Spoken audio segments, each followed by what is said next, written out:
So, Priya Srinate, the first question goes to you.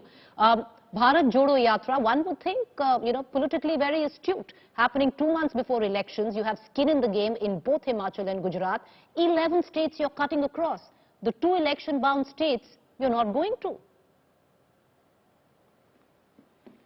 This is a Bharat Jodo Yatra that has been envisaged and planned because of the prevailing circumstances in this country.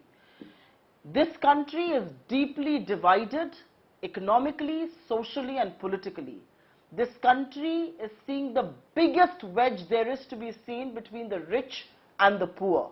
This country is seeing unprecedented levels of unemployment, high prices, misery to the tune that this government itself has had to distribute free ration.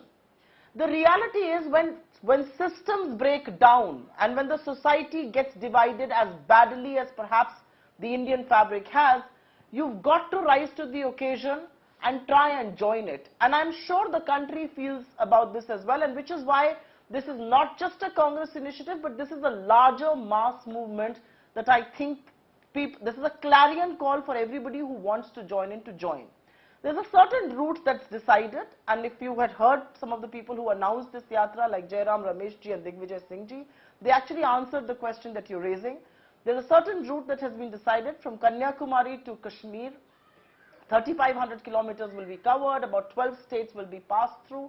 It's a linear road, but there will be various yatras in other parts of the country, in other states, not where the yatra is going through, where the yatra is going to come and submerge into the main yatra.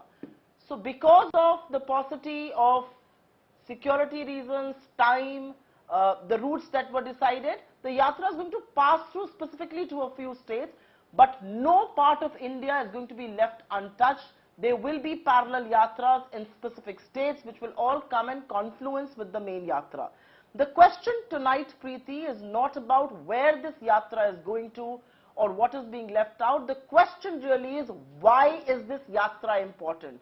And I think this yatra is important not just for the political spectrum. It is important for our social fabric to stay intact, and which is why if you see that people who are supporting us from civil society, retired bureaucrats, people who've actually come together, the kind of response that we've seen to our registration, the number of young people writing into our digital and social media platforms, I really think this clarion call is well timed. I think this clarion Ms. call Srinate, I'd like to bring in Sanju Verma, but I'll ask you one question.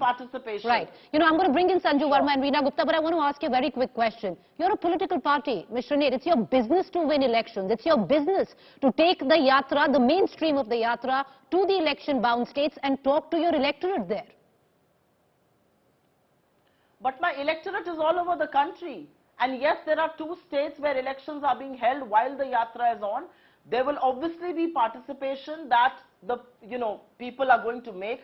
There will be participation that Rahul Gandhi ji will be making in these elections. He is going to be taking perhaps time off and going to some of these states.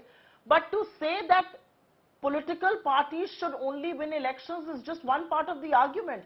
I think political parties are as much citizens of this country, and the onus of keeping this country intact and together and to talk about the voice of the voiceless is as much on us as on anybody else. I'm actually proud about the fact that we are taking this yatra out despite the many hurdles that it is likely to face. I mean, somebody has got to do it. And I hope that the country can come together and we can all walk this, because this needs to be done.